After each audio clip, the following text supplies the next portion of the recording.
Y vamos a pedir a Jimena Meneses que nos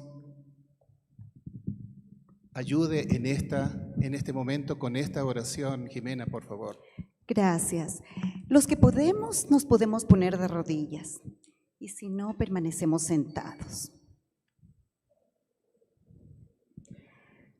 Padre eterno, que estás en los cielos, gracias, Señor, te damos por todas tus bendiciones recibidas.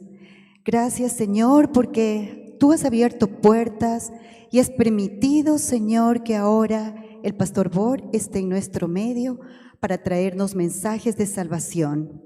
Señor, te agradecemos tanto porque eres tú quien ha estado en todo este proyecto y hoy, Señor, es una realidad. Te pedimos, Señor, que tu Santo Espíritu se mueva en este lugar y en todos los hogares que escucharán tu voz a través de la tecnología y que muchos corazones puedan abrirse, Señor, escuchar tu voz y entregarse a ti. De manera especial te pedimos, Señor, por el Pastor Bor, porque su estadía en este lugar, Señor, sea bajo tu cuidado y protección. Que todo lo que hagamos sea primero para agradarte a ti antes que a los hombres. Señor, que el mensaje que se dé en esta noche sirva para nuestra consagración y renovación espiritual. Todo esto, Señor, te pedimos en el nombre que es sobre todo nombre, el nombre de nuestro Señor Jesús. Amén.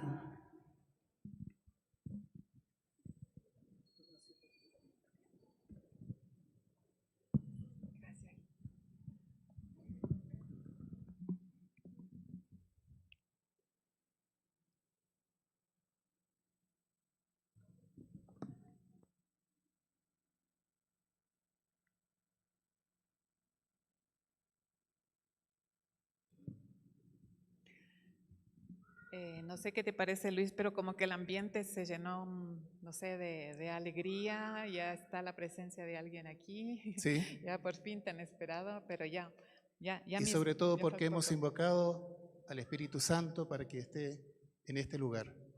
Amén. Amén. Claro que sí. Vamos a repetir, nos están pidiendo que repitamos por qué canal se va a transmitir en directo el seminario. Bien, se llama en el canal de YouTube Con la Mirada en las Alturas o en Facebook por el canal CMA-TV. Pueden conectarse también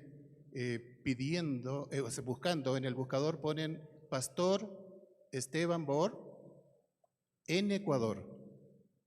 Pastor Esteban Bor en Ecuador. Muy bien. Yo quiero conocer mucho más de nuestro invitado especial. Quiero conocer la biografía de él, quién es, dónde vivió, a qué se dedica en este ministerio y bueno, muchísimas cosas. Así que vamos entonces ahora a escuchar, por favor, si nos puedes contar él. Perfecto. El pastor Esteban Bor es el presidente y orador del ministerio Secrets Unsealed, lo cual significa secretos revelados. Ha pasado su vida en el servicio misionero, ha dedicado décadas al ministerio y su profunda investigación teológica sigue hasta el día de hoy. Su amor por el Señor es la fuerza impulsora detrás del compromiso de difundir el mensaje del Evangelio de vanguardia para estos últimos días, con claridad y con poder. Gracias, Luis. ¿Y tú sabes la nacionalidad del pastor Bor? Algunos me dicen, es colombiano, ¿verdad? No, es venezolano, no, es americano, como estábamos hablando al principio, ¿no? Bueno, el pastor Esteban Bor nació en Wisconsin, Estados Unidos, pero él vivió y creció en Venezuela y en Colombia, porque sus padres eran misioneros ahí durante 30 años. Y gracias a su apretada agenda de conferencias, el pastor ha tenido el privilegio de viajar por todos los países del mundo, literalmente. Así es. También podríamos decirle que es autor de varios libros. Uno de ellos es el más popular, que es Adoración en el trono de Satanás. Pueden ustedes buscarlo. Y el pastor Bor es jubilado a sus 40 años de trabajo denominacional. El pastor Bor ha servido como pastor de iglesia local, profesor universitario de teología, director de jóvenes, de conquistadores en la asociación, secretario ministerial, evangelista, y ahora es presidente y orador a tiempo completo de Secrets Unsealed. Su innovadora serie de 38 partes, 52 de ellas en inglés, descubriendo misterios del Génesis, es el resultado de más de 14 años de estudios en profundidad.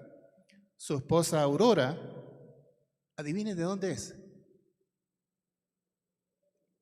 De Colombia. Tienen más de 50 años de casados. Amén. Y juntos tienen 2 hijos adultos, Stephen y Jennifer. Bien, Luis, y muchos de ustedes quisieran conocer acerca de las presentaciones de él, de qué habla, cuáles son los temas que él ha estudiado, ha investigado, y lo podemos encontrar en los siguientes canales. Me voy a dar el lujo de leerlo porque es un poco complicado. Entonces, se puede ver en Zoom, TV Latino, ORG, canal de televisión de Secrets Unsealed, los canales satelitales de 3ABN Latino, Amazing Facts TV, AFTV, en nuestro canal de YouTube, Zoom TV Latino, también en Facebook y todos los canales de IPTV, que incluyen Roku, Mizda TV, Apple TV, Amazon Fire, etc. Ustedes descargan la aplicación de Sam TV, es gratuita para dispositivos de iPhone y Android. Cuando ustedes asistan a estas presentaciones, con seguridad su caminar espiritual con el Señor se verá fortalecido y cimentado en las verdades bíblicas. Y nuestra oración es que muchas almas conozcan de estas verdades y puedan también ellas participar en la vida eterna en el cielo. Amén. Así sea. Amén. Bueno, dicho esto, invitamos al presidente y orador de Secrets Unsealed, Pastor Stephen Bohr. Por favor, su presencia para dar inicio al seminario titulado en esta noche como en los días de Noé. Muchísimo gusto, pastor. Gracias, un Un gusto placer. conocerlo. Dios le bendiga. Igualmente. Bendiciones. Bendición, hermano. Gracias. Desde aquí voy allá. ¿Dónde está?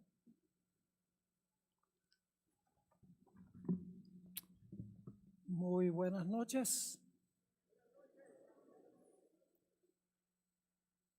Saludos. Es un placer estar con ustedes aquí en Quito. He visitado todos los países de Sudamérica.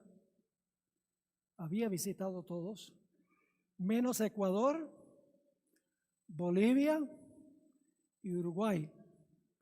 Y ahora puedo tachar Ecuador. Me quedan solamente 2.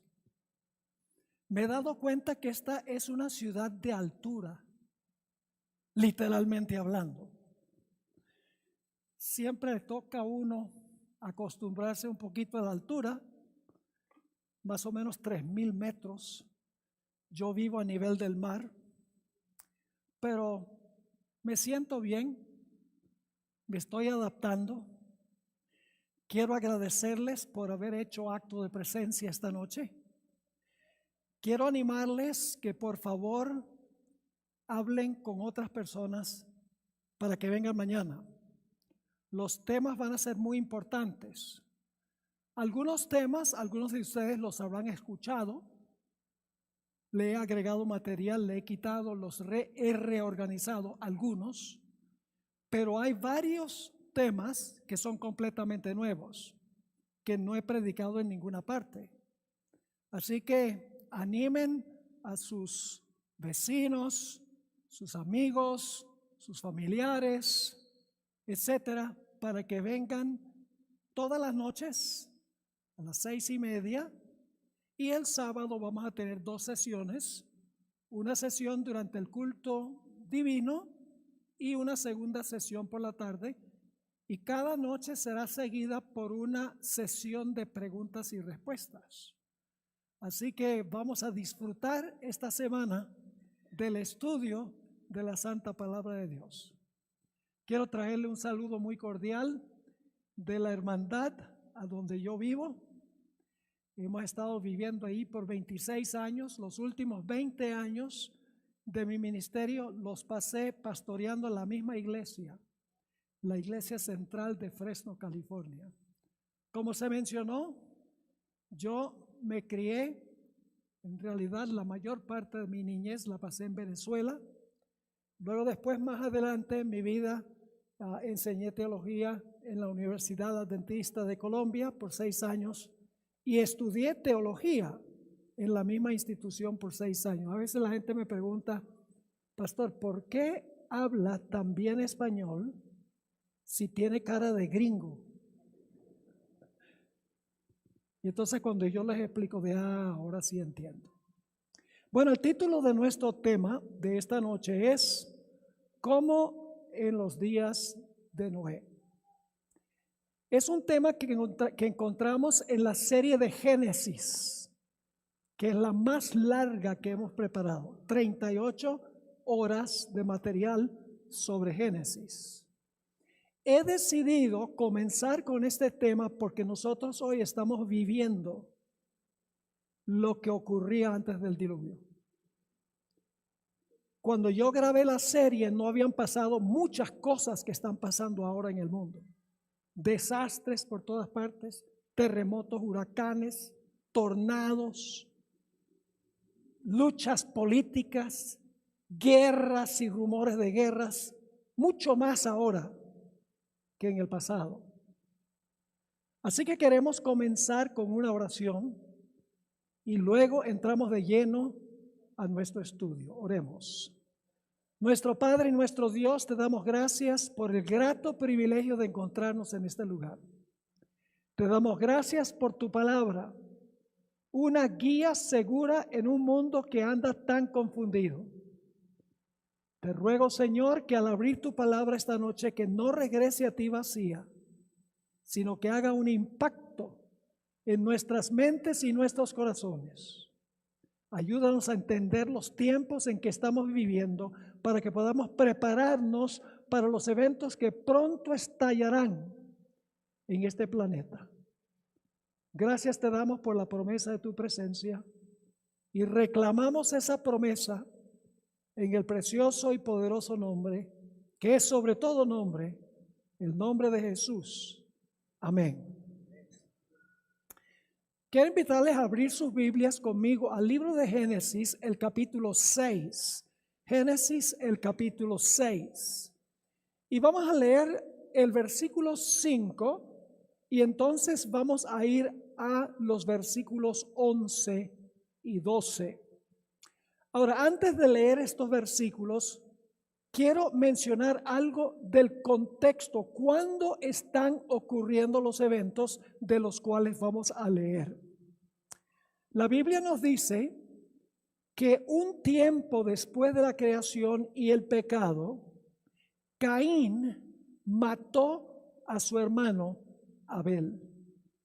Ahí en realidad comenzó la civilización a irse en picada.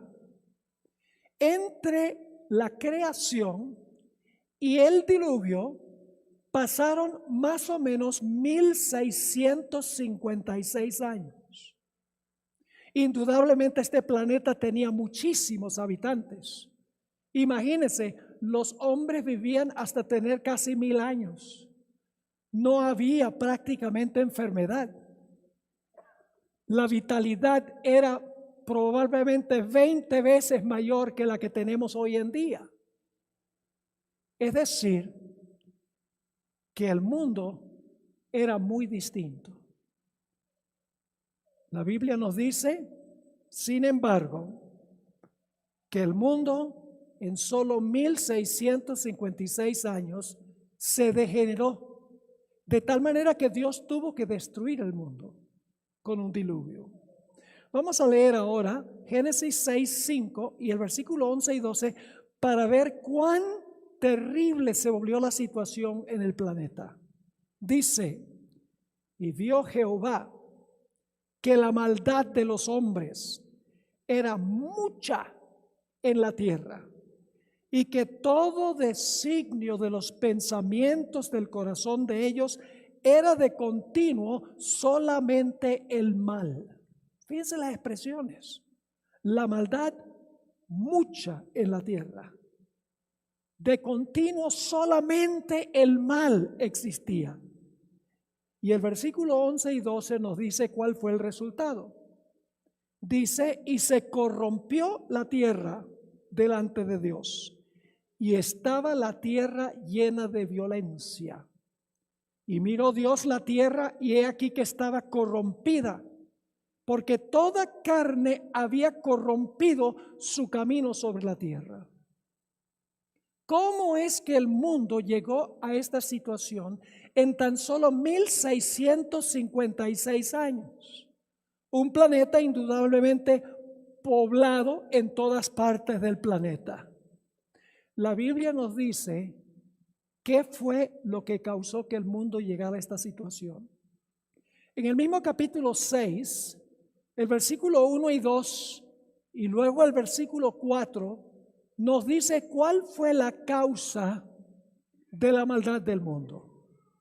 Dice allí en el versículo 1 del capítulo 6, aconteció que cuando comenzaron los hombres a multiplicarse sobre la tierra, la faz de la tierra, y les nacieron hijas, que viendo los hijos de Dios, que las hijas de los hombres eran hermosas, tomaron para sí mujeres, escogiendo entre todas.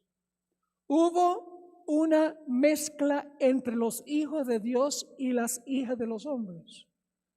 Ahora, algunas personas piensan que los hijos de Dios eran ángeles y que las hijas de los hombres eran mujeres humanas. Y dicen que esta unión produjo gigantes. Pero cuando leemos con cuidado Génesis 6, nos damos cuenta que había gigantes antes que se unieran los hijos de Dios con las hijas de los hombres. Fíjense lo que dice el versículo 4. Había gigantes en la tierra en aquellos días. ¿En cuáles días? En los días en que los hijos de Dios se unieron con las hijas de los hombres. Había gigantes en la tierra en aquellos días. Y ahora escuchen.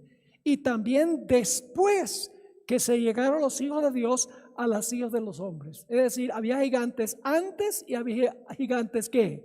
Después. Así que los gigantes no fueron el fruto de la unión de los hijos de Dios con las hijas de los hombres. Y luego dice, estos fueron los valientes que desde la antigüedad fueron varones de renombre. ¿Quiénes eran los hijos de Dios? Los hijos de Dios eran los fieles, los que en realidad eran fieles a Dios. Las hijas de los hombres eran las mujeres de la descendencia de Caín. Ustedes miran la genealogía de Caín y van a darse cuenta que se menciona en la genealogía 3 mujeres, mujeres inicuas. Es decir, los fieles de Dios se unieron con las mujeres mundanas, por así decirlo. Y fíjense que cuando se une un cristiano con un mundano, en la mayoría de los casos, el cristiano no convierte al mundano. El mundano convierte a la cristiana o al cristiano. Así que la tierra se corrompió, empezó a disminuir drásticamente el grupo de los que eran fieles a Dios. Y fíjense que inmediatamente después del versículo 4 viene el versículo que leímos. Versículo 4 dice, había gigantes en la tierra en aquellos días y también después que se llegaron los hijos de Dios a las hijas de los hombres, les engendraron hijos. Estos fueron los valientes que desde la antigüedad fueron varones de renombre. Y luego viene el versículo 5 que leímos. Y vio Jehová que la maldad de los hombres era mucha en la tierra y que todo designio de los pensamientos del corazón de ellos era de continuo solamente el mal. Yo pregunto, ¿de dónde vino todo ese mal? El versículo 4 dice, por causa de la unión de los hijos de Dios con las hijas de los hombres. Por eso es que el apóstol Pablo dijo, no os unáis en yugo desigual con los incrédulos. Y eso no se aplica solo al matrimonio. Eso se aplica a todas las dimensiones de la vida. Porque últimamente cuando un cristiano se une con una persona que no es cristiana, y no estoy hablando de matrimonio en este caso, el resultado es que el cristiano empieza a perder su fervor, empieza a perder su carácter sagrado y el mundo se corrompió. Dicho sea de paso, no pueden haber sido ángeles los hijos de Dios, porque el Señor Jesucristo dijo que los ángeles no se casan ni se dan en casamiento. Los ángeles no se casan. Los ángeles no procrean. Este es el único planeta del universo que tiene procreación. Porque el propósito de Dios era reemplazar las vacantes que dejaron Lucifer y sus ángeles cuando cayeron del cielo. Ese era el propósito de la procreación. Ahora, hay un pasaje en el Nuevo Testamento que describe más o menos cómo era el mundo antes del diluvio. Ahora, es un escrito del apóstol Pablo, donde describe la iniquidad que va a existir al final de la historia, inmediatamente antes de la segunda venida de Jesús. Es un pasaje largo, pero lo voy a leer y voy a recalcar algunos puntos muy importantes de este pasaje. Se trata de Romanos 1 y empezando en el versículo 16 y vamos a leer hasta el versículo 32. Nuevamente Romanos 1, 16 al 32. Lo que estamos leyendo aquí es la condición que existía antes del diluvio, porque el Señor Jesucristo dijo, vamos a encontrar, como fue en los días de Noé, así será también en la venida del Hijo del Hombre. Dice en Romanos 1:16, porque la ira de Dios se revela desde el cielo contra toda impiedad e injusticia de los hombres, que detienen con injusticia la verdad. Porque lo que de Dios se les conoce es manifiesto, pues Dios se lo manifestó. Porque las cosas invisibles de Él, es decir, las cosas invisibles de Dios, su eterno poder y deidad, se hacen claramente visibles desde la creación del mundo. Es decir, cuando se contempla la creación, se sabe que existe un Dios todopoderoso. Así que dice, porque las cosas invisibles de Él, su eterno poder y deidad, se hacen claramente visibles desde la creación del mundo, siendo entendidas por medio de ¿qué? De las cosas hechas, de modo que no tienen excusa. Es decir, al observar la creación, al observar lo que existe en el mundo, hay una clara evidencia de que hay un creador. Sigue diciendo en el versículo 21, pues habiendo conocido a Dios, no le glorificaron como Dios, ni le dieron gracias, sino que se envanecieron en sus razonamientos, y su necio corazón fue entenebrecido. Profesando ser sabios, se hicieron necios, y cambiaron la gloria del Dios incorruptible en semejanza de imagen de hombre corruptible, de aves, de cuadrúpedos y de reptiles. Y ahora viene una expresión que aparece 3 veces en el pasaje. Por lo cual también Dios los ¿qué? Los entregó. ¿Ustedes quieren vivir así? Yo he mostrado, dice Dios, que yo soy el creador. Ustedes lo pueden observar en la creación. Y sin embargo, ustedes no quieren aceptar. Por lo tanto, yo los voy a entregar a ustedes. ¿Entregar a qué? Por lo cual también Dios les entregó la inmundicia en las concupiscencias de sus corazones, de modo que deshonraron entre sí sus propios cuerpos, ya que cambiaron la verdad de Dios por la mentira, honrando y dando culto a las criaturas antes que al Creador. Fíjense que en todo el pasaje se enfatiza que Dios es el creador y por sus obras se deja ver que hay un Dios creador. Así que sigue diciendo, por lo cual también Dios los entregó a la inmundicia en las concupiscencias de sus corazones, de modo que deshonraron entre sí sus propios cuerpos, ya que cambiaron la verdad de Dios por la mentira, honrando y dando culto a las criaturas antes que al Creador, el cual es bendito por los siglos. Amén. Y ahora viene la segunda vez que aparece esa expresión.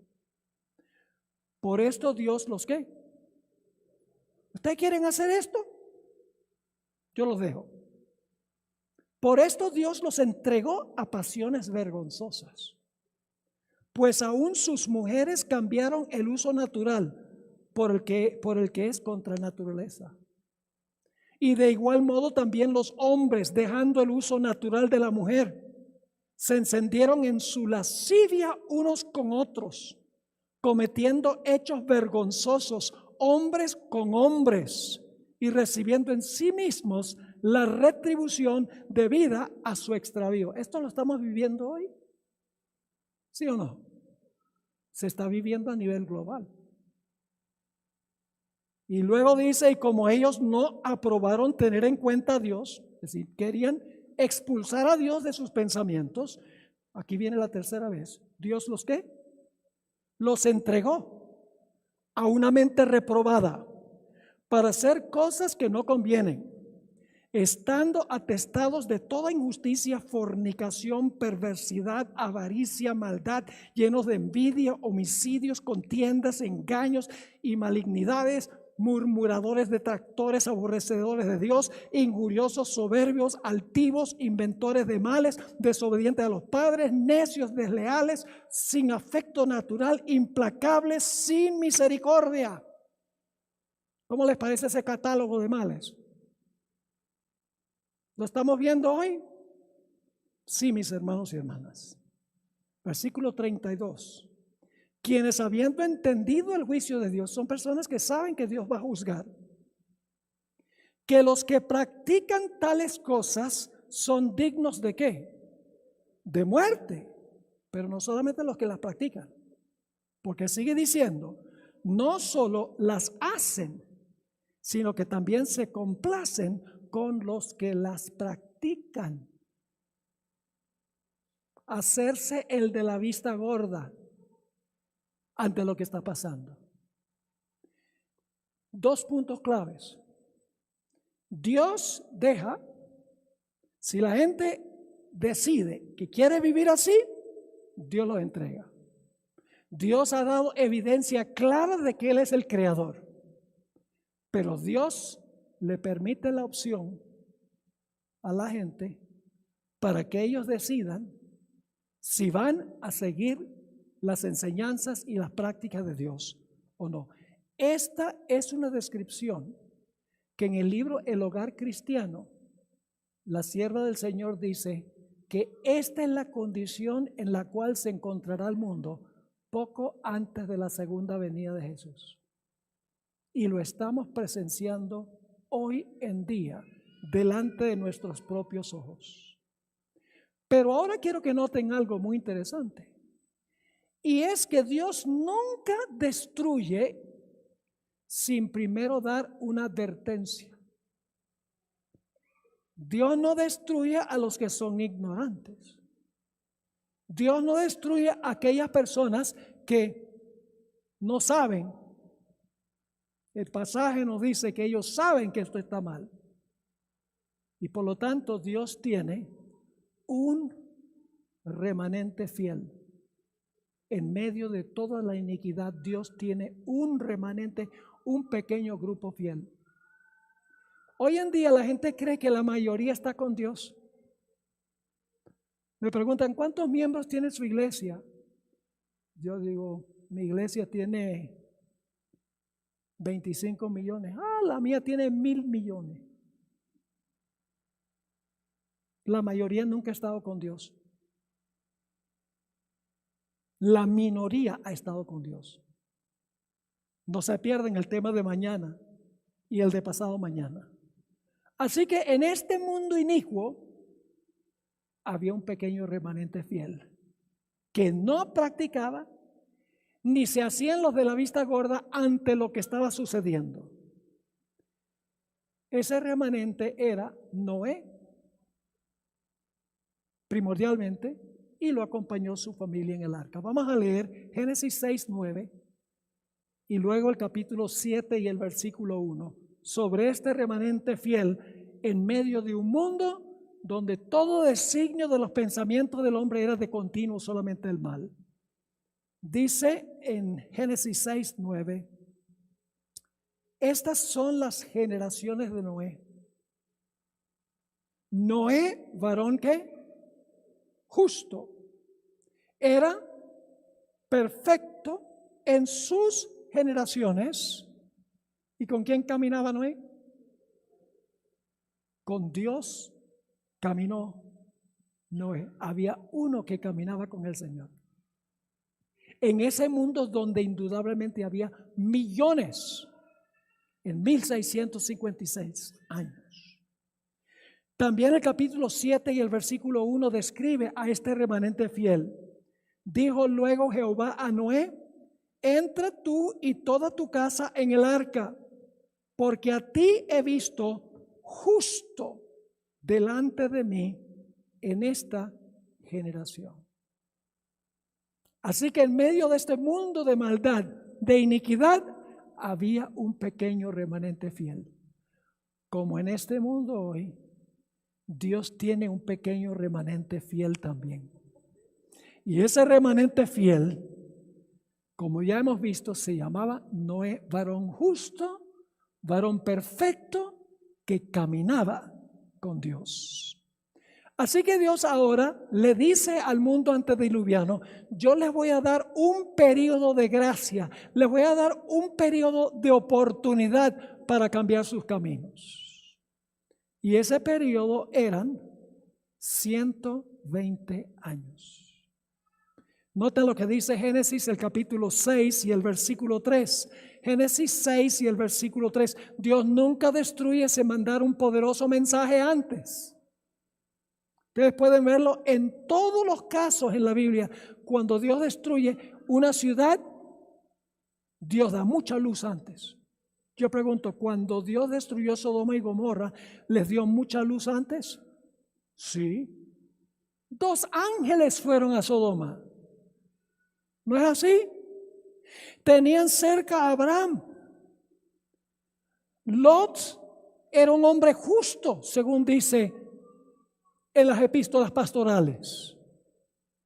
Tenían mucha luz, pero escogieron rechazar la luz.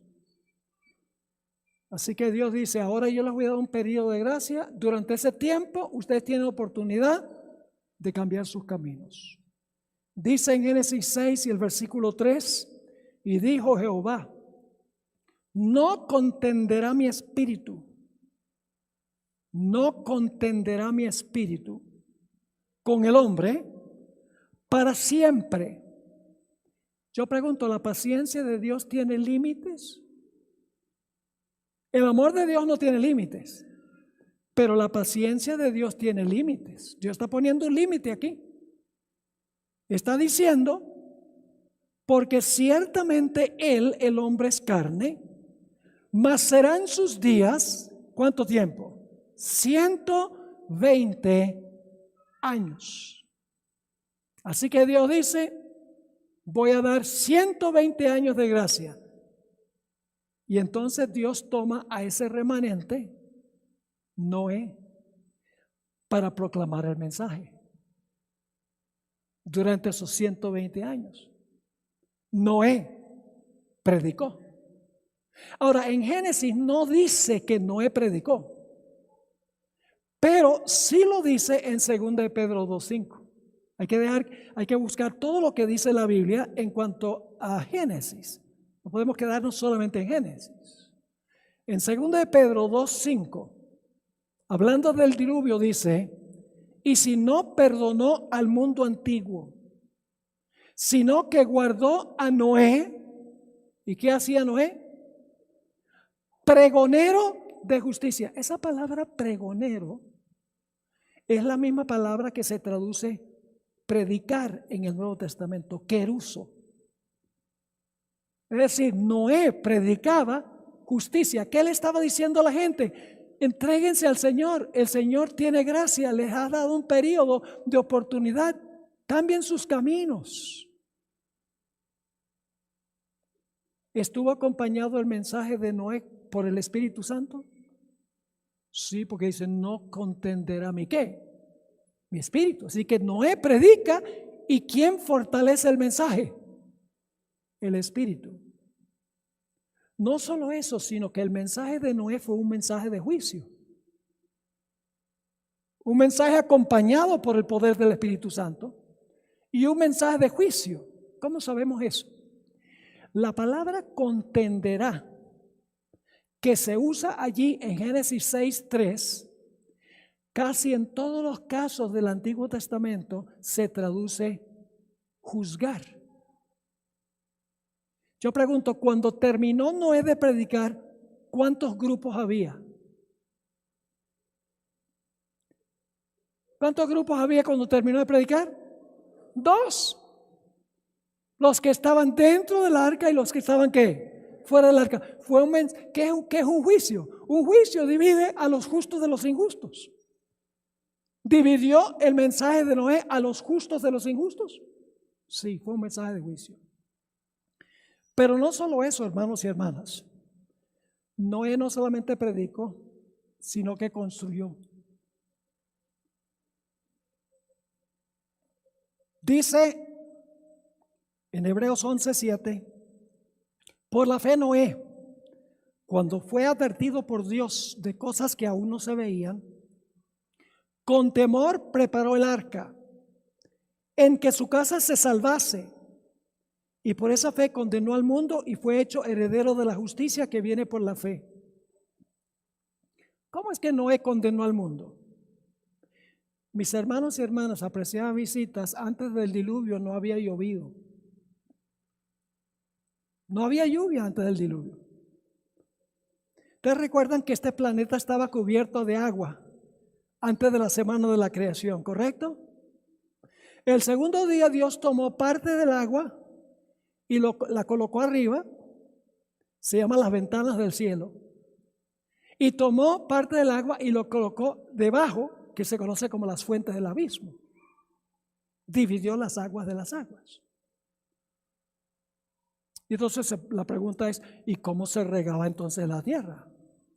Bueno, en Génesis 2, 5 y 6 dice que Dios tenía un sistema de riego automático, que a ciertas horas del día aparecía un vapor que regaba la tierra, pero nunca había llovido. Imagínense construir un transatlántico en tierra seca y decir que viene un diluvio que va a inundar a todo el planeta. Un mensaje absurdo, ridículo, ilógico, contrario a la ciencia. Y sin embargo, ¿qué hizo Noé? No solo predicó, viene un diluvio, sino que construyó un arca en tierra seca. Y no era un arca pequeña, era como un transatlántico. Era un barco grande. Cada martillazo que dio Noé y los que le ayudaron era un testimonio de que él creía lo que estaba predicando.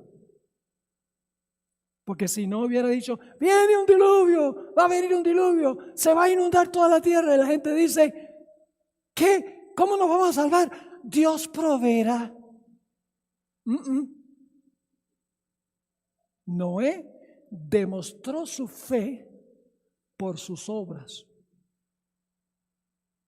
Santiago dice que la fe sin obras es muerta. Es decir, la gente dice, ¿cómo se salva el hombre? ¿Se salva el hombre por obras? No. ¿Se salva el hombre por fe sola? No. ¿Se salva el hombre por fe más obras? No. El hombre es salvo por una fe que obra. Porque la fe que no obra no es verdadera fe. Noé, mientras construía el arca, predicaba que iba a venir un diluvio y lo trataron como si estuviera loco, como si le faltaran algunos tornillos. Pero Noé seguía construyendo el arca.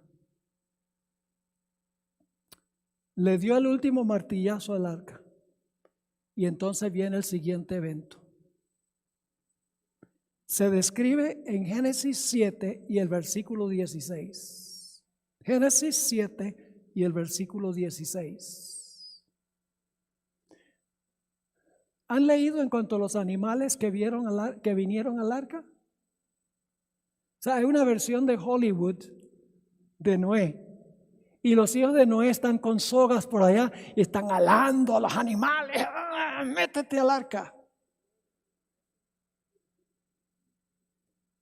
Pero la Biblia nos dice que los animales vinieron a Noé en el arca, de dos en dos. ¿Fue eso un testimonio de que lo que predicaba Noé era verdad? Los animales eran más inteligentes que la gente. Obedecieron los animales a Dios, pero no los seres humanos. Los seres humanos habían caído debajo del nivel de los animales. Tenían más conciencia los animales que ellos. Y ellos presenciaron eso. El mensaje de Noé, la construcción del arca, los animales viniendo de dos en dos, entrando en orden al arca. Y aún así, no quisieron reconocer a Dios, como el pasaje que leímos. Habían llegado al punto donde no creían que Dios ni siquiera era el creador. Habían caído en la idolatría. Y dice en el versículo 16 del capítulo 7, y los que vinieron, macho y hembra de toda carne, vinieron como le había mandado Dios. ¿Y luego qué pasó? Y se cerró la puerta. Yo pregunto, ¿podía alguno salvarse después de cerrarse la puerta? ¿Podía alguno perderse después de cerrarse la puerta? Cuando la puerta se cerró, todos los casos estaban decididos porque el juicio había terminado. La predicación del mensaje había terminado. Dios había dado el mensaje 120 años. ¿Vieron cómo entraron los animales? Veían la naturaleza, casi no se había corrompido. ¿De dónde vino toda la naturaleza hermosa? Todos los animales, toda la creación, ¿de dónde vino? Tuvieron mucha luz, una gran oportunidad con la puerta de la gracia abierta y rechazaron y Dios los entregó. Y apenas se cerró la puerta, comenzó a llover. Gracias por decir que no. ¿Empezó a llover enseguida? No, no empezó a llover. ¿Cuántos días pasaron? Pasaron 7 y el octavo día, pasados 7 años, dice en Génesis. En Patriarcas y Profetas dice al octavo día. Se basa en lo que dice la Biblia. Dice, pasados 7 días, yo haré llover sobre la tierra. Es lo que dijo Dios. ¿Cómo creen ustedes que fueron esos 7 días para Noé y su familia?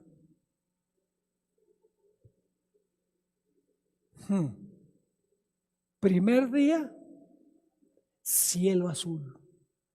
Segundo día, cielo azul. Tercer día, ni vestigio de nubes. Cuarto día, como todos los demás. Quinto día, sexto día, séptimo día. ¿Cómo creen ustedes que se comportaron los impíos fuera del arca durante esos días? Aumentaron las burlas. Si hubieran podido tumbar la puerta del arca, tal vez lo hubieran hecho. Dile, ese loco está allá adentro con su familia y con todos esos animales. Imagínense, ¿cómo debe oler eso ahí? Pero el octavo día empezaron a aparecer objetos voladores no identificados, nubes. Empezaron a fulgurar los relámpagos. Empezaron a sonar los truenos. Y empezaron a caer gotas del cielo. Y la gente se preguntaba, ¿será que Noé tenía razón? ¿Será que lo que es científicamente imposible está ocurriendo? ¿Será que estamos perdidos? Indudablemente, a medida que aumentaba el aguacero, golpearon en la puerta del arca, pero la puerta estaba cerrada, ya no había salvación. La Biblia nos dice en Génesis 7:11, Dios no tuvo que crear agua para el diluvio. Dios no creó agua. Sencillamente tomó el agua que colocó arriba y la bajó. Y el agua que había colocado abajo la trajo a la superficie. Llenó el planeta con agua como había estado antes de la semana de la creación. Y fíjense cómo la Biblia lo describe. Génesis 7:11. El año 600 de la vida de Noé, en el mes segundo, a los 17 días del mes, aquel día fueron rotas todas las fuentes del grande abismo, es el agua de abajo, y las cataratas de los cielos fueron abiertas, y hubo lluvia sobre la tierra 40 días y 40 noches. Imagínense, cataratas del cielo. Hace algunos años pude visitar las cataratas de Iguazú, que queda entre Paraguay y Brasil y Argentina. Hermanos y hermanas, qué tremendo eso, impresionante. Uno se acerca y uno se echa un baño. Ruge rugen las cataratas. No puede uno ni siquiera, si hay alguien hablando desde aquí, uno no puede ni siquiera entender lo que están diciendo.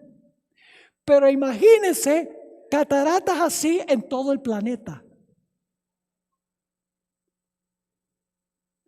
En Japón, el 11 de marzo del año 2011, hubo un terremoto, seguido por un tsunami.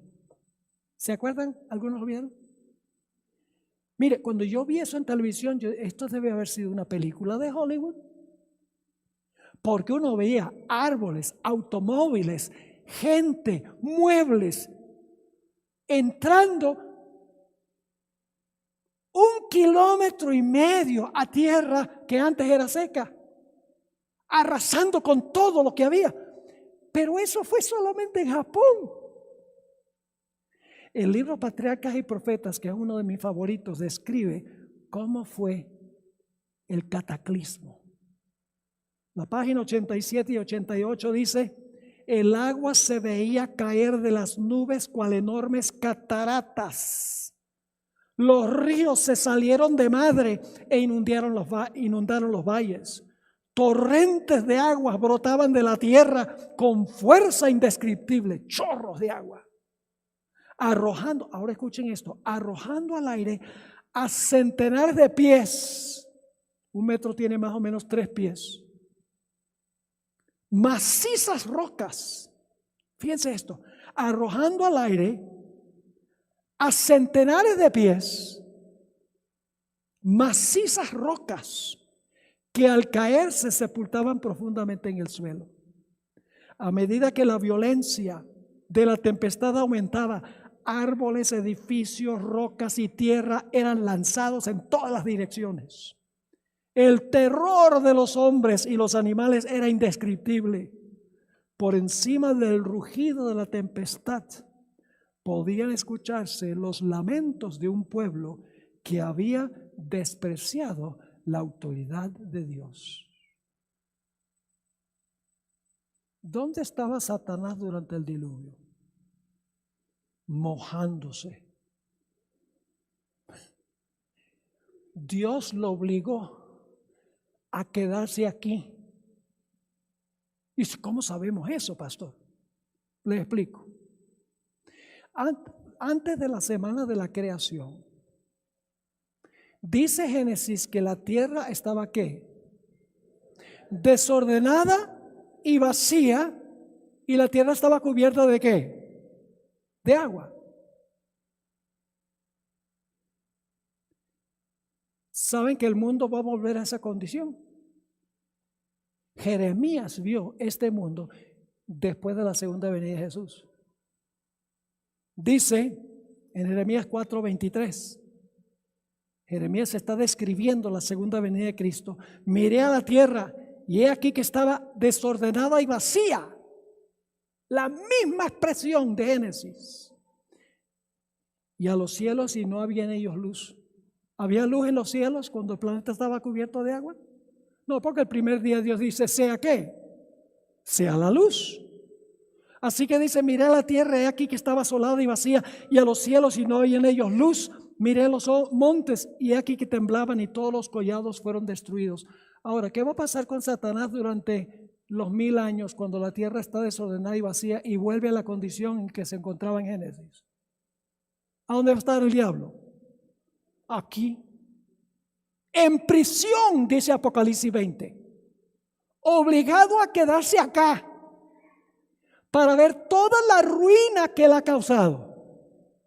Entonces no es muy especulativo pensar que durante el diluvio Dios también lo obligó a quedarse aquí, diciéndole, mira lo que tú has causado, has hecho que el planeta vuelva a la condición en la cual se encontraba antes de la creación. Y dicho sea de paso, durante los 1000 años no habrá nadie vivo aquí sino Satanás y sus ángeles.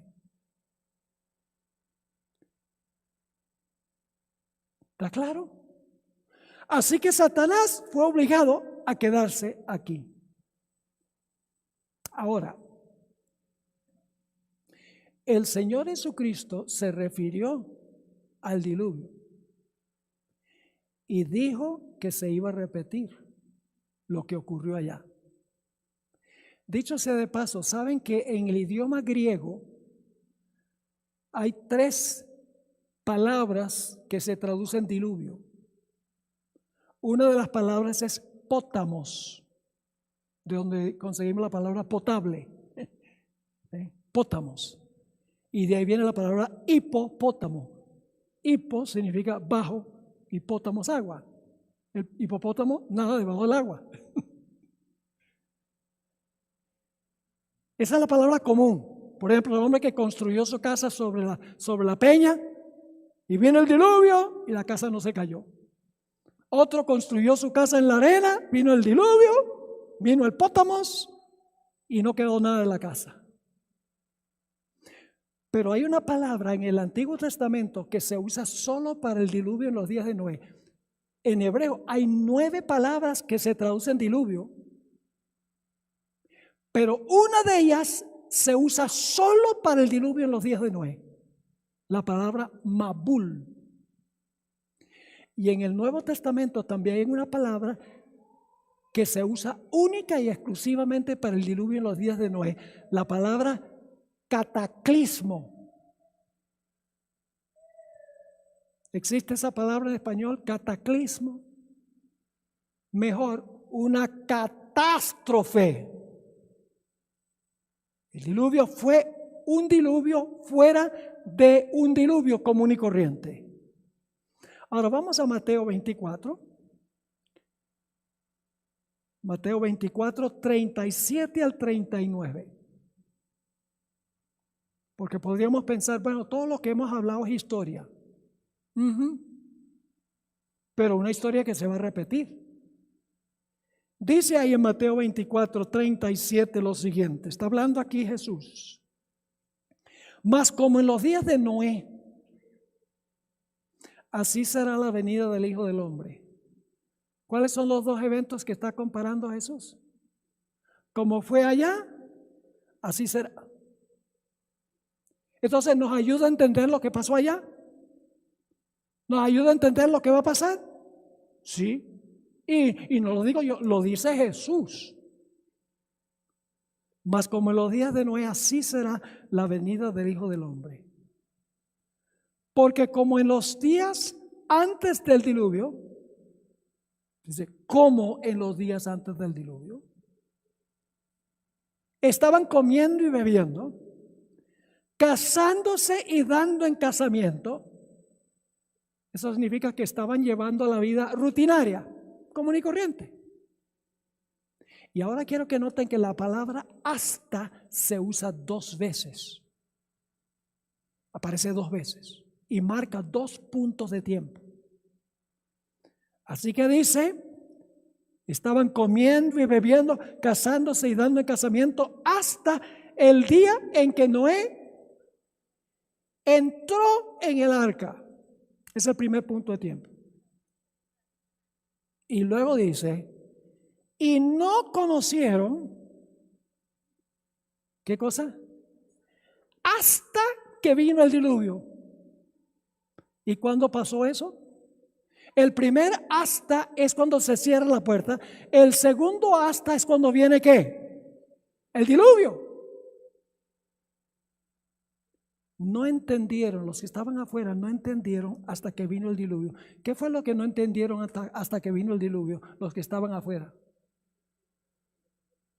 Que estaban perdidos.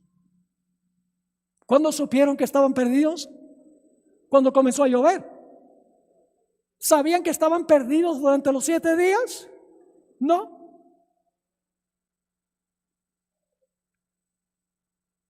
Ahora, el Señor Jesucristo dijo que Él va a venir como ladrón. Ahora, no está diciendo que Jesús es un ladrón. Está comparando con la venida del ladrón porque la venida del ladrón es sorpresiva. No se espera. Solo en ese sentido se habla de la venida de Jesús como ladrón. Ahora, ¿a qué se refiere la venida de Jesús como ladrón? ¿Se refiere a la segunda venida? Sí y no. Les explico. Aquí en Quito algunas noches hace frío. La gente dice que está haciendo frío, pero a mí esto es verano. Porque donde yo vivo, a 1 hora está uno en las montañas con nieve y ha estado haciendo un frío tremendo allá donde yo vivo, que no es normal. Así que yo me imagino que aquí a veces hace frío. Quiero que se imaginen que fueron al trabajo, trabajaron todo el día y luego entonces llega ese viento solano, frío. Y llegan a la casa y uy, qué frío está haciendo. Llegan y se sientan, se ponen una cobija. Claro, después de comer, ¿no? Ponen una cobija, se ponen a ver las noticias en la televisión, empiezan a cabecear y dicen, me voy a acostar. Y van y se acuestan. Y cuando están debajo de las cobijas ahí comoditos en la cama, se me olvidó trancar la puerta. Ay, esto está tan calientico y sabroso. Llevo 20 años viviendo aquí y nunca ha venido el ladrón. Y esa noche, cuando todos están durmiendo, llega el ladrón. Y los que están adentro no saben que vino el ladrón. Están inconscientes de que vino el ladrón. ¿Cuándo descubren que vino el ladrón? Cuando se despierta por la mañana, pero ya es demasiado tarde.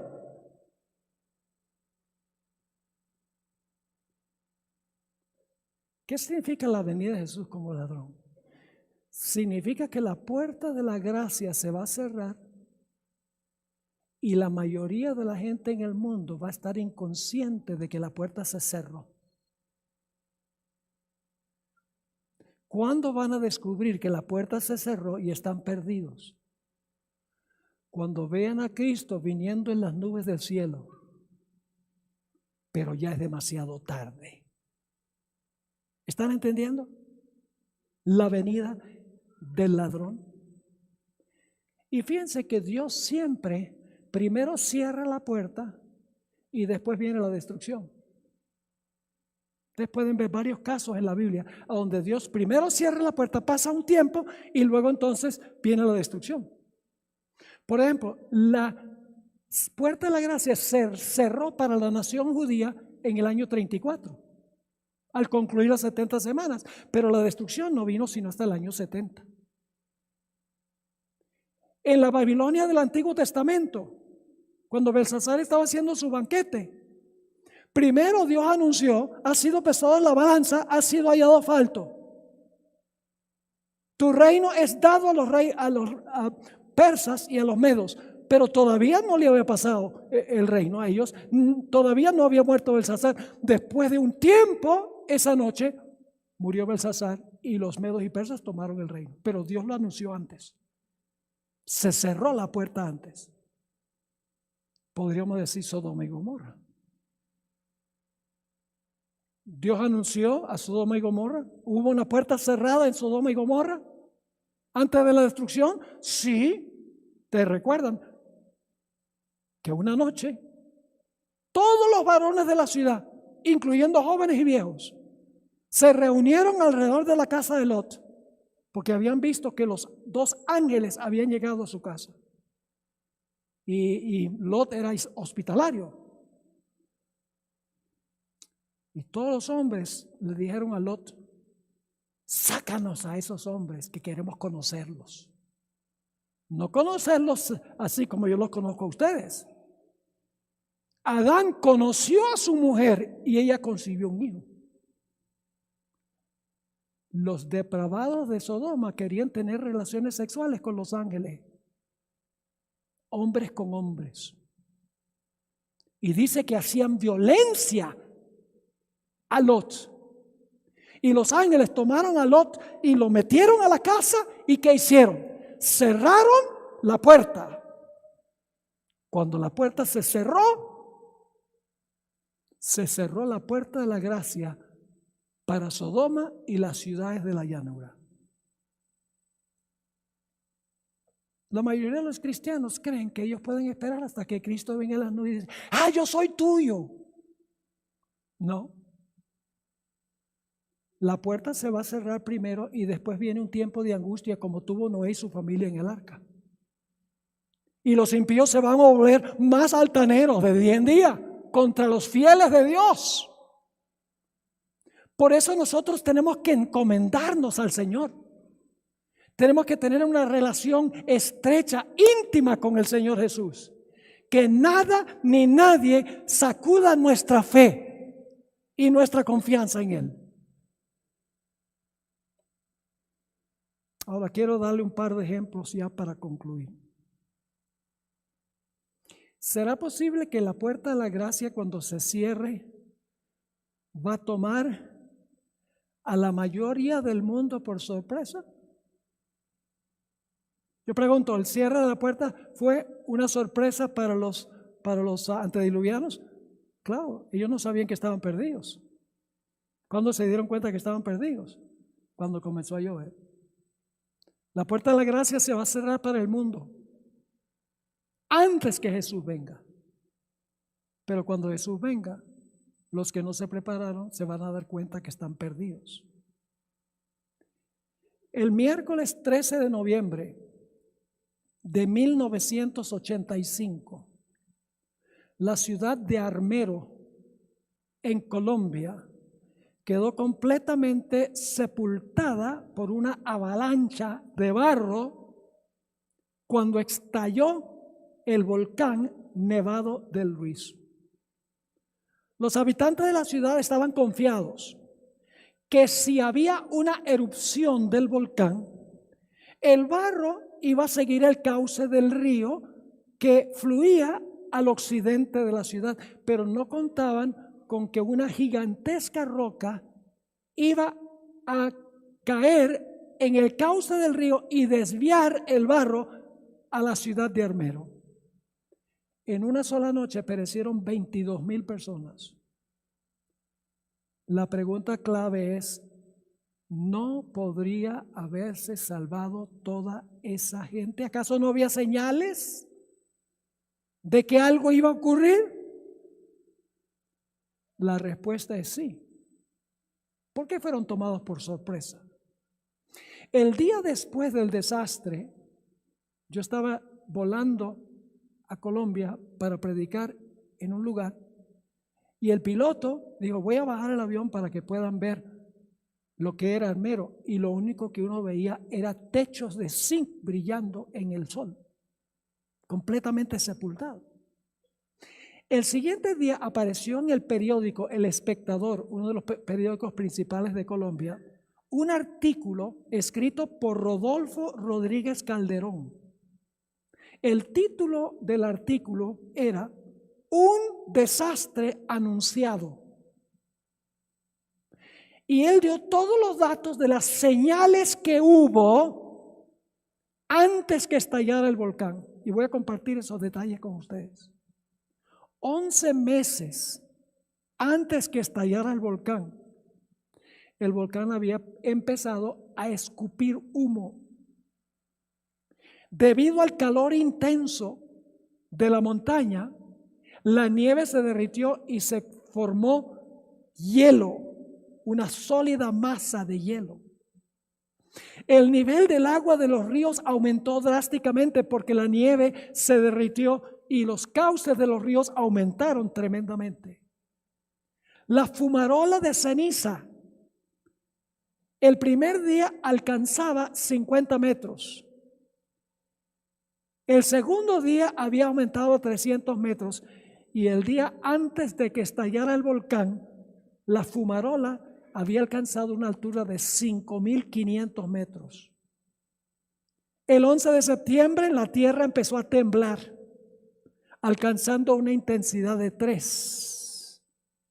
En ciertas ocasiones la gente podía oír a la montaña rugiendo desde adentro. Tuvieron que cerrar las carreteras por los deslices de barro. La gente no podía mantener limpios los muebles de su casa porque estaban llenos de arcilla. Se captaba el olor de azufre en el aire. La noche que estalló el volcán hubo una lluvia torrencial y una oscuridad sobrenatural. Yo fui profesor del pastor adventista en Armero. Tristemente su esposa y todos sus hijos perecieron. Él estaba en otra ciudad predicando en otra de sus iglesias. Y me contó cómo había sido este desastre tan terrible. Dice que había una oscuridad anormal. No solo eso, sino que había una lluvia torrencial como nunca se había visto allí en Armero. Y sin embargo, a pesar de todas las señales, 22,000 personas quedaron en la ciudad y perecieron. Ahora, la pregunta clave es: ¿por qué la gente ignoró las señales? Por la misma razón que la gente antes del diluvio ignoró las señales. Dependieron de lo que decían los expertos. Los historiadores en los días de Noé decían: en la historia no se conoce un diluvio. Los psicólogos decían: este hombre lo que está es loco, necesitas un psiquiatra. El sociólogo decía: no podemos dejar que ande con sus cosas porque se puede estorbar el orden social. Los científicos decían: esto es anticientífico. Me imagino todas las disciplinas de las universidades decían: que va a llover, ¿quién cree tal cosa? Permítame compartir lo que dijeron los expertos con nombres propios que aparecieron en el artículo del Espectador. A las 7 de la noche, el sacerdote Edgar Efrén Torres anunció por el radio: no hay razón para tener pánico, por favor conserven la calma. La defensa civil salió con un mensaje por radio que decía: no hay razón para preocuparse.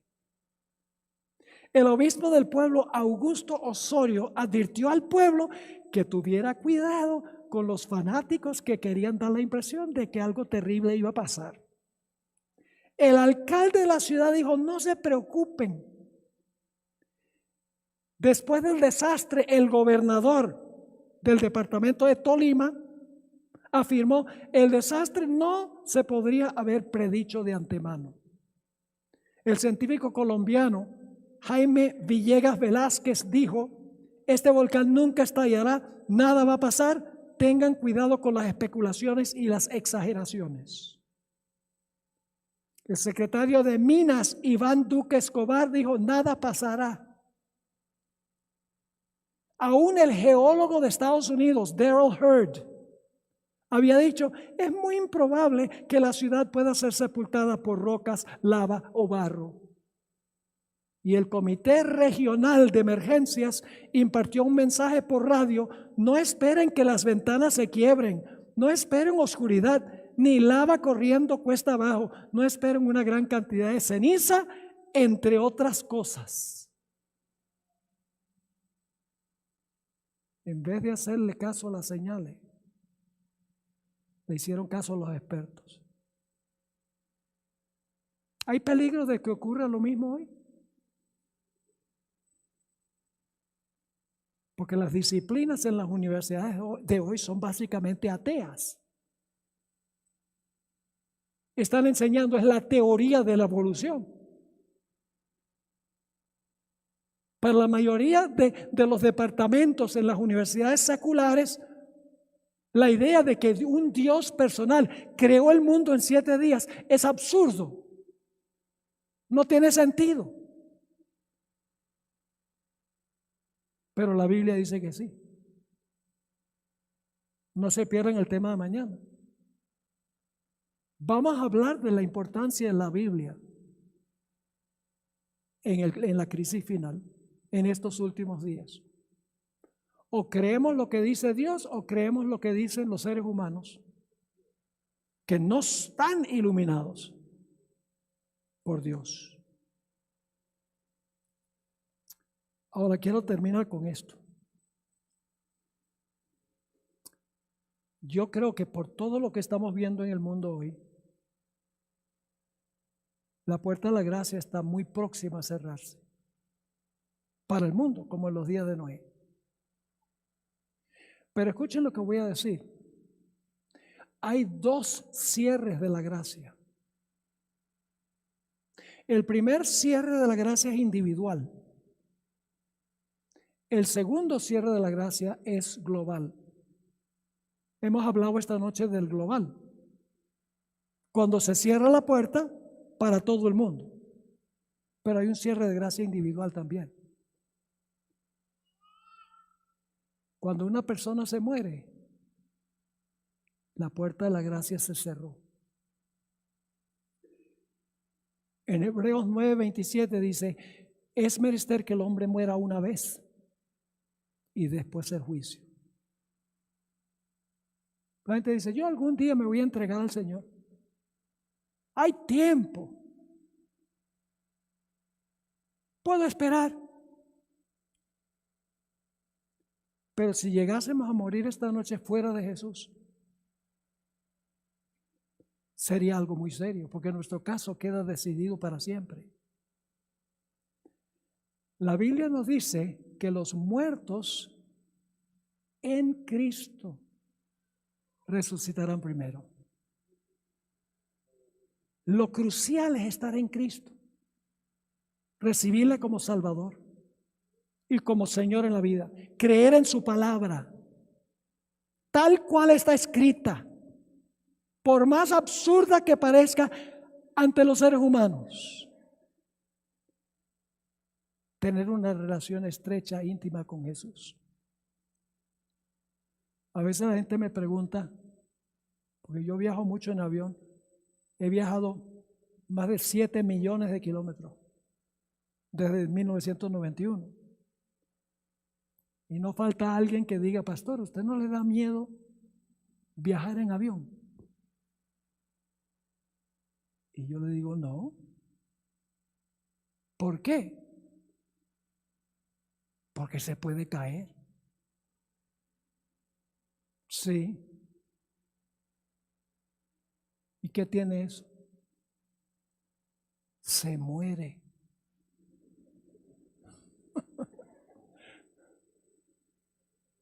Y yo digo, ¿cuál es el problema?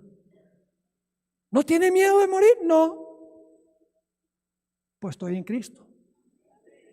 Me bauticé, me entregué a Él. Y la muerte es solamente un sueño un poco más largo. Dormimos por más tiempo. La Biblia más de 50 veces compara la muerte con dormir. Y del dormir habrá un despertar cuando Jesús venga en poder y gloria. Se me ocurre preguntar en esta noche,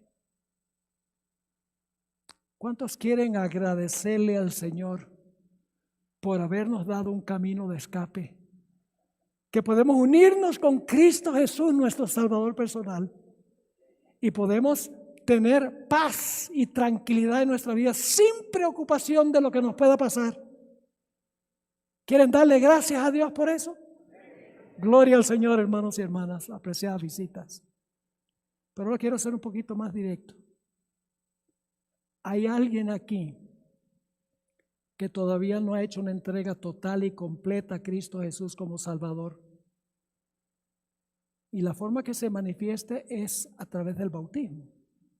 Esa es la ceremonia oficial de unión con Jesús. Somos sepultados con Él, morimos con Él, sepultados con Él, resucitamos con Él, en simbolismo. ¿Hay alguien aquí que todavía no ha tomado ese paso, que no ha hecho una entrega sin reservas a Jesús, que le gustaría decirle en esta noche: Señor Jesús, yo decido esta noche que yo voy a entregar mi vida por completo a mi querido Señor Jesús? ¿Hay alguien que quiere levantar la mano y decirle eso al Señor Jesús? Por favor, póngase de pie. Yo quiero orar por usted, los que levanten la mano. Quiero orar por ustedes. Gloria a Dios. Tenemos algunos, estas luces me impiden ver. ¿Alguien más que quiere decirle eso a Jesús? No tengan miedo. Esta es una decisión que están tomando ante el Señor, no la están tomando ante mí. Yo sencillamente soy el instrumento que Dios usa para darles la oportunidad de que tomen esta decisión. ¿Hay alguien aquí que todavía no ha tomado esa decisión de entregar su vida plena y completamente a Jesús? Por favor, pase aquí al frente. Yo voy a tener una oración. El Señor hubiera venido a salvar a una persona. Jesús hubiera venido para salvar solamente a usted. Gloria a Dios. Ya, yo sé que se está rompiendo el hielo. Vamos a tener más personas que van a venir aquí al frente. Es difícil romper el hielo. Gloria a Dios. Acérquense. Voy a tener una oración especial. No significa que se van a bautizar esta noche. Sencillamente están tomando la decisión de que van a entregar su vida al Señor Jesús. Y un día, cuando estén listos, entonces van a entregar su vida a Jesús a través del bautismo. ¿Alguien más que quiere unirse a este grupo? No deje pasar esta oportunidad. La Biblia dice: si hoy oyerais su voz, no endurezcáis vuestro corazón. La Biblia dice: hoy es el día de la salvación. No mañana ni pasado mañana. Nosotros no sabemos dónde vamos a estar mañana ni pasado mañana. Ahora es el momento, mis queridos hermanos y amigos. Acérquense. Yo voy a tener una oración en unos momentos para este lindo grupo que ha respondido al llamado del Señor. Qué lindo será vivir con Jesús, ¿sí o no? El que vino y lo dio todo por nosotros. Yo anhelo que llegue ese día. Gloria al Señor. Siempre me da miedo terminar un llamado, porque yo sé que hay gente que está en el valle de la decisión. ¿Alguien más? No vamos a alargar el llamado mucho, pero tampoco quiero terminar sin que toda persona aquí que siente el jalón del Espíritu Santo responda a esa voz silenciosa que está hablando a tu conciencia. ¿Alguien más? Gloria a Dios. Los jóvenes también pueden venir, los niños también pueden venir, ¿cómo no? Gloria a Dios. Un lindo grupo, ¿verdad, hermanos y hermanas? Amén, gloria a Dios. Ese amén estuvo débil. Amén. Ok, gloria a Dios. Bueno, vamos a tener en unos momentos una oración. Ya casi terminamos. Yo sé que hay otra persona aquí que debe responder.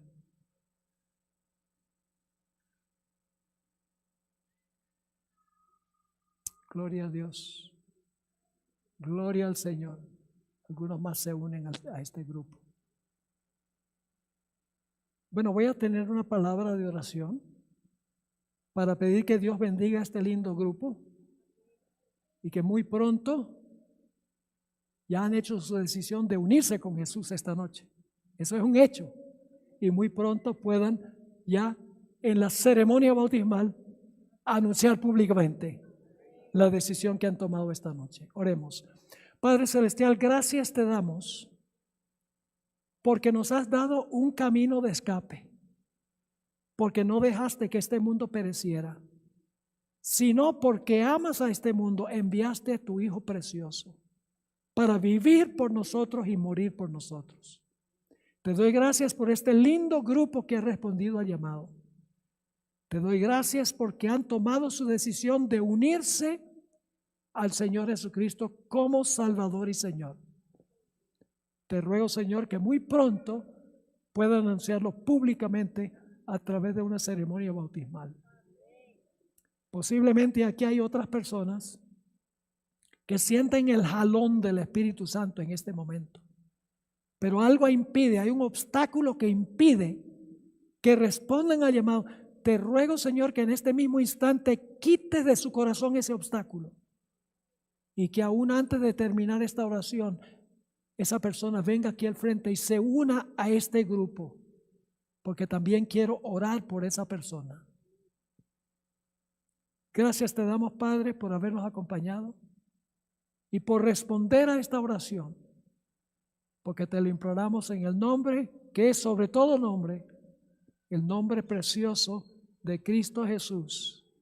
Amén. Amén. El Señor les bendiga. Voy a estar orando por todos los que respondan durante el transcurso de esta semana. Dios les guarde.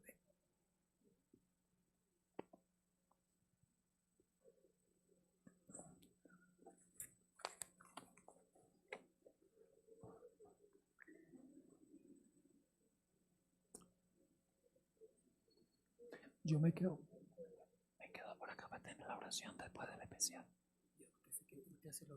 Sí, la bendición final.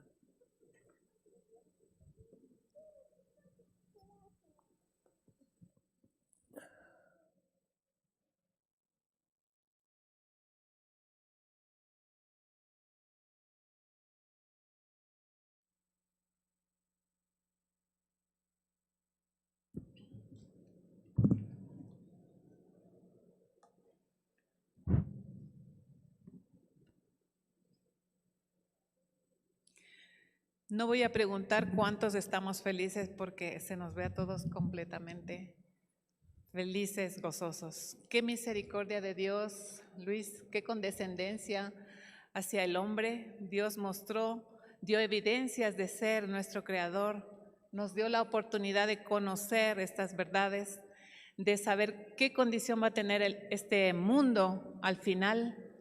Nos da para elegir y nos concede un tiempo de gracia. Amén. Amén. Es muy emocionante este momento. La verdad que a veces cuesta un poco hablar porque la emoción te llega al corazón. Y yo agradezco a Dios por este momento. Así es, Luis. Estas palabras, estos mensajes nos llenan el corazón de gozo, de esperanza y fortalecen nuestra fe. Amén. Renuévame. Un canto muy hermoso que nos va a deleitar nuestra querida invitada, Elcira, por favor. Escuchemos con atención este mensaje.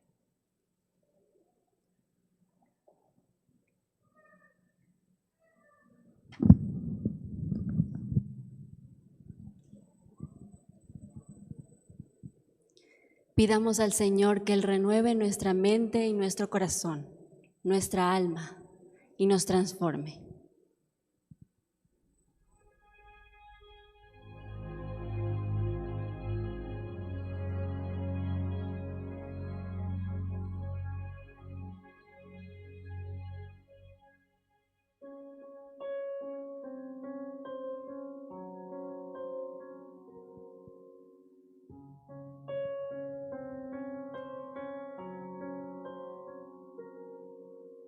Todo hoy parece tan vacío.